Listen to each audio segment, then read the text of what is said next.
we'll guide you through how to make chrome texture in After Effects. Quick disclaimer, you need to follow this step-by-step guide carefully, because skipping a single step will affect your final result. If this guide helpful, don't forget to like and subscribe. First, don't forget to comment if you still need our help or want to ask something, and we will reach you as soon as possible. Second, open Adobe After Effects on your computer.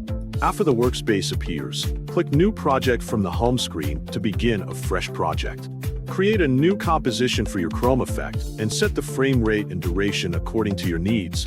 Then click OK to enter the timeline. Next, create a new text or shape layer that will receive the chrome texture.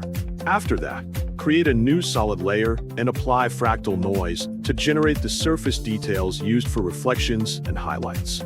Increase the contrast and lower the brightness to create stronger texture definition. Apply CC glass to the layer and set the fractal noise solid as the bump map source. Adjust the height and softness values until the surface begins to resemble reflective metal.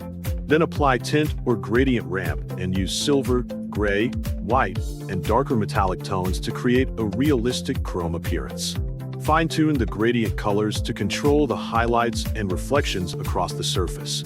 If desired, add glow to enhance bright reflections and make the chrome effect stand out more.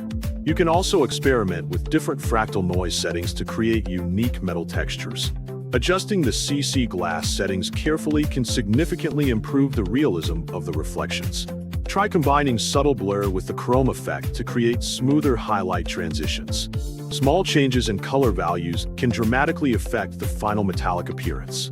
Continue refining the reflection intensity, texture detail, and color balance until the chrome effect looks polished and visually convincing. Once everything is complete, preview the result by playing the timeline from the beginning and check that all elements work together smoothly. Finally, save your project, add the composition to the render queue, and click Render to export the final video.